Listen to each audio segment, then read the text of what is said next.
మరి ఈ సమయంలో నాకు ఇవ్వబడినటువంటి మరి మాట మరి ప్రభు అయిన యేసుక్రీస్తు వారు మరి శిలువలో పలికినటువంటి ఐదవ మాట ఏంటి అంటే నేను దప్పికొని ఉన్నాను. ఒకసారి చదివి వినిపిస్తారా? యోహాను సువార్త 19వ అధ్యాయం 28వ వచనం.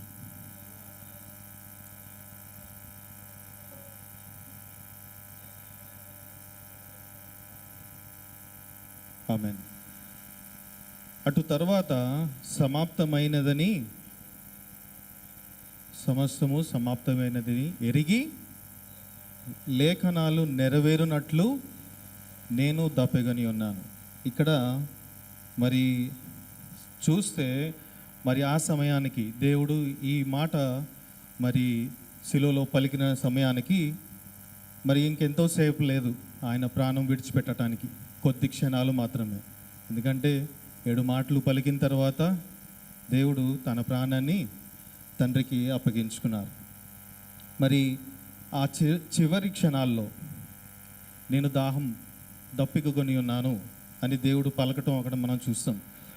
మరి మామూలుగా మనకి ఎక్కడైనా సరే ఎవరైనా చనిపోయే ముందు కూడా ఈ పదం చాలామంది వాడుతుంటారు. నాకు వాటర్ ఇవ్వండి. యాక్సిడెంట్స్ అయినప్పుడు కూడా మనకి సేఫ్టీ మెజర్స్ వీటిలో చాలా చెప్తారు. ఎందుకంటే వెంటనే వాళ్ళకి వాటర్ ఇవ్వద్దు అంటారు. ఎందుకు అని అంటే తొందరగా వాళ్ళ ట్రోమాలు చనిపోయే ఛాన్సెస్ ఉంటాయి కాబట్టి. మరి వాళ్ళు మరి ఈ సమయంలో దాహం తీర్చుకుని ప్రభువైన యేసుక్రీస్తు వారు ఇంకా కొద్దిసేపు బ్రతికుండాలనే ఆలోచన అయితే లేదు, కానీ ఆయనకున్న ఆ ట్రామా ఏదైతే ఉందో, అప్పటి వరకు ఆయన భరించిన ఆ బాధ ఏదైతే ఉందో, మరి మీరు చూస్తే 39 దెబ్బలు మరి ఆయన కొట్టడం జరిగింది. మరి కొరడా దెబ్బలకి మరి కొన్ని చరిత్రకారులు ఏమంటారంటే ఆ కొరడా దెబ్బలు తగిలినప్పుడంట ఆ నొప్పి భరించలేక అరిసి కేక పెట్టి కొంతమంది చనిపోయే వాళ్ళు చాలామంది ఉన్నారు. అంటే దెబ్బలకే వారికి మామూలు కొరడా అంటే మన ప్రభు అయిన యేసుక్రీస్తు వారికి ఆయన వీపు మీద పడిన ఏంటి అని అంటే ముళ్ళతో, తర్వాత ఆయన వీపు దున్నబడింది అని అన్నారు. కొరడాలతో కొడితే ఆయన వీపు దున్నబడదు. ఆ కొరడాలకి మీరు చూసి ఉంటారు కదా, మన ప్యాషన్ ఆఫ్ క్రైస్ట్లో చాలా క్లియర్గా చూపించారు. అదేంటంటే ఆ కొరడాలకి మేకులు శైలలు ఉండి దాన్ని కొట్టి ఆయన చీల్చడం జరిగింది, ఆయన శరీరాన్ని చీల్చడం జరిగింది. మరి అలాంటి దెబ్బలు ఆయన పడిన తర్వాత ఆయన ఒక కొండ ఎక్కి కొండ మీద అంటే ఈ మాట పలికిన సమయానికి మరి దగ్గర నాకు తెలిసి ఒక 6 గంటల నుంచి ఆయన ఆల్రెడీ సిలువలో వేలాడుతున్నాడు. అంటే 2 చేతులు ఇలాగే ఉన్నాయి. ఒకసారి మనం 2 చేతులు చాపి ఒక 2 నిమిషాలు ఉంచగలము. ఎలాగా పైకి ఎత్తి ఉంచవచ్చు. పైకి ఎత్తి అయితే ఒక 3 మినిట్స్ 4 మినిట్స్ వరకు ఉంచవచ్చు, పర్వాలేదు. కానీ ఇలా పెట్టి ఉంచడం అనేది పాసిబుల్ కాదు. ఎందుకు అని అంటే మసిల్ మొత్తం పట్టేస్తుంది. ఈ పట్టేయటం దానివల్ల ఏంటి అని అంటే ఈ లంగ్స్కి కూడా చాలా ఇబ్బందికరమైన పరిస్థితులు, అంటే మెడికల్గా కూడా ప్రూవ్ అయిన కొన్ని ఏంటి అని అంటే స్ట్రెచ్చింగ్, 2 హ్యాండ్స్ కూడా ఇలా స్ట్రెచ్ చేయటం వల్ల ఏమవుతుంది అంటే ఈ లంగ్స్ కూడా చాలా కంప్రెస్ అవుతాయి. దానివల్ల ఏంటంటే బ్రీతింగ్ కూడా ఆయనకి అందటం ఆ సమయంలో చాలా కష్టమైన పరిస్థితి. మరి ఆయన ఉన్న పరిస్థితిలో ఏంటి అని అంటే మరి ఆ బాధ లేకపోతే అని ఉండొచ్చు, నాకు దాహంగా ఉంది అని. అయితే మనం గమనించాల్సింది ఏంటంటే అక్కడ దాహం వేసి కాదు, ఆయన ఒక మాట అంటారు. ఏమని అంటే లేఖనాలు నెరవేరునట్లుగా నేను దప్పికొని ఉన్నాను. మరి ఏ లేఖనాల్లో ఉంది? ఇంతకుముందు ఆల్రెడీ మరి దావీదు కీర్తన మనం చూస్తే 22వ అధ్యాయం 15వ వచనంలో మరి అక్కడ ఆయన చెప్తారు ఏంటి అని అంటే లేఖనాల్లో ముందే రాయబడి ఉంది. ఒకసారి చదవగలరా?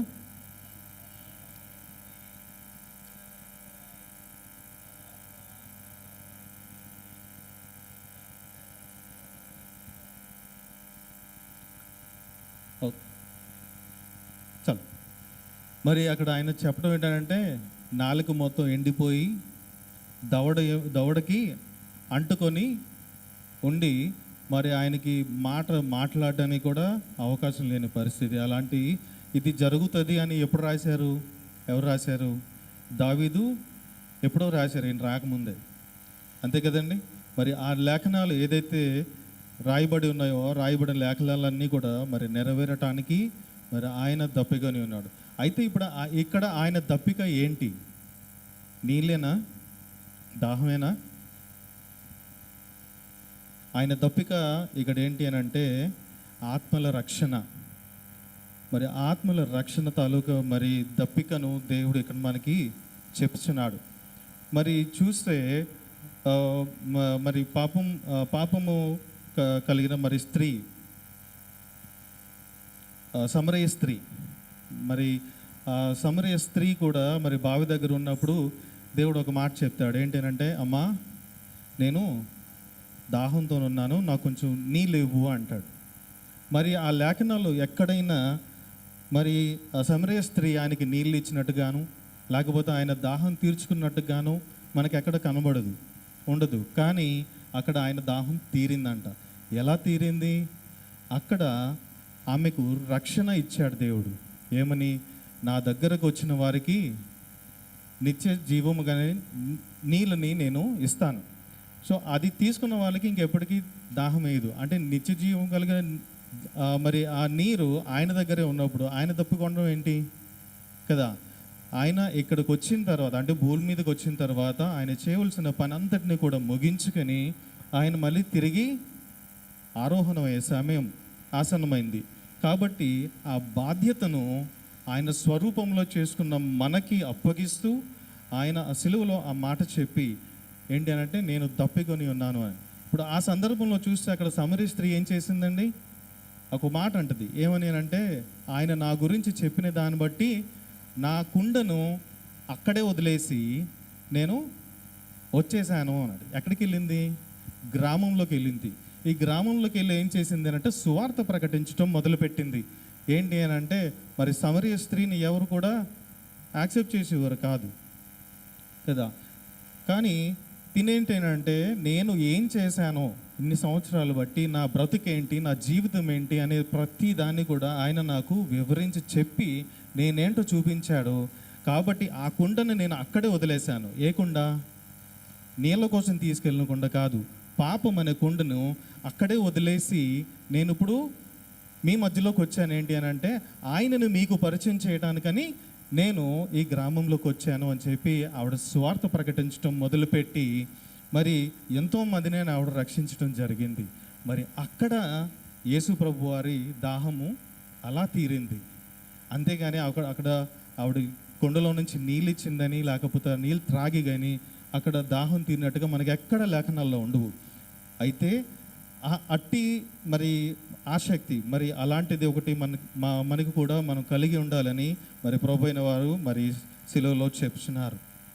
మరి అదే రీతిగా ఇంకొక స్టోరీ ఉంటుంది మనకి, లాజరు ధనవంతుడి స్టోరీ. మరి దీంట్లో కూడా మరి ఆ సందర్భంలో కూడా మరి ధనవంతుడు ఏమంటాడు చనిపోయిన తర్వాత, తండ్రి అయిన అబ్రహామా, లాజర్ను ఒకసారి పంపేయా, నాకు దాహంగా ఉంది, నా దాహం తీరుస్తాడు అని అంటాడు. మరి మనం చూస్తే చనిపోయిన తర్వాత ఆత్మకి ఆకలి ఉంటుందా? ఆత్మకి ఆకలి దాహము ఉండవు. ఎందుకు? ఆకలి దాహం అనేది ఎవరికి అని అంటే ఒక శరీరానికి మాత్రమే, ఆత్మకి ఉండదు. కాబట్టి ఇక్కడ మరి ధనవంతుడు నరకంలో ఉండి మరి అడుగుతున్న ఆవేదన ఏంటి? అసలు నాకు దాహంగా ఉంది, లాజర్ని పంపిస్తే నేను దాహం తీర్చుకుంటాను అంటే, అతను నేను బ్రతికుండగా వాక్యం చెప్తే నేను వినలేదు, ఇప్పుడు ఒకసారి పంపయ్యా, నేను కొంచెం ఆ వాక్యమైన విని నా దాహం నేను తీర్చుకోగలను, దయచేసి ఆయన పంపించు అని చెప్పేసి అంటాడు. మరి అదే రీతిగా మరి లోకంలోకి వెళ్ళి నేను సువార్త ప్రకటించడానికి ఒక అవకాశం మరి ఆయనకి ఇవ్వు, ఆయన చెప్తే అక్కడ ఆయన అంటే, మా వాళ్ళు ఎవరైతే నాలాగా నశించిపోయి ఉన్నారో వాళ్ళందరూ కూడా రక్షింపబడతారు, ఒకసారి లాజర్ను పంపయ్యా అని అంటాడు. ఈయన ఉన్నప్పుడే వినలేదు. ఈయన వెళ్ళిపోయిన తర్వాత లాజర్ గారు వచ్చి, మీ వాడు లోపల ఉన్నాడు, మీ వాడు చెప్తే వచ్చానంటే వింటాడు ఎవడన్నా? ఎవరు వినరు. అందుకనే మరి రాజుని అక్కడి నుంచి పంపించడం జరగలేదు. సో అక్కడ కూడా ఏంటి అని అంటే ఆత్మకు కలిగిన దాహం ఏంటి అని అంటే జీవవాక్యం అనేది అక్కడ మరి ధనవంతుడు ఎంతో మరి ఆ దాహం కలిగి అక్కడ తెలుసుకున్నాడు. ఎక్కడికి వెళ్ళిన తర్వాత? నరకంలోకి వెళ్ళిన తర్వాత. కాబట్టి ఇప్పటికీ మనకి సమయం ఉంది. దేనికి అనంటే జీవవాకును జీవ జలమును మనం తీసుకోవటానికి మనం ప్రచురించుకుంటూ మరి ఇతరులను కూడా మరి ఆ దాహాన్ని తీరుస్తూ మరి ప్రభు అయిన యేసుక్రీస్తు వారి దాహం ఏదైతే మరి ఆయన కలిగి ఉన్నారో ఆ దాహము, మరి ఆ దాహాన్ని మనం కూడా తీర్చాలని నేను కోరుకుంటూ మరి అదే ప్రభు అయిన యేసుక్రీస్తు వారు కూడా మరి శిలువలో మనకి 5వ మాటగా చెప్తూ మన మధ్యలో మరి ఈ వాక్యాన్ని ఉంచి ఉన్నారు. మనం కూడా, నేను అనేది ఏంటంటే మనం కూడా మన సువార్తలు ఎప్పటి నుంచో ఆగిపోయాయి. సువార్తలకు వెళ్ళాలి. సువార్తలకు చూసి ఎందుకనంటే సువార్తలకు వెళ్ళటం ద్వారా ఆత్మలు రక్షింపబడతాయి. సువార్తలకు వెళ్ళి ప్రకటించడమే కాదు, మన జీవితం ద్వారా, మన మాట్లాడే ద్వారా, మన జీవన విధానాన్ని బట్టి మన చుట్టుపక్కల వాళ్ళని కూడా మనం పురుకొల్పుతూ ప్రోత్సహిస్తూ వాళ్ళని కూడా దేవునిలోకి, నిత్య జీవనంలోకి నడిపించాలని ప్రభు అయిన యేసుక్రీస్తు వారి ఒక ఆఖరి మాటల్లో ఒక మాటను ఆయన మన మధ్యలో ఉంచి ఉన్నాడు. ఇంతటితో నా మాటను నేను ముగిస్తున్నానండి. తప్పులు ఉంటే దయచేసి మన్నించమని వేడుకుంటూ ఇచ్చిన మాటలు ముగిస్తున్నాను.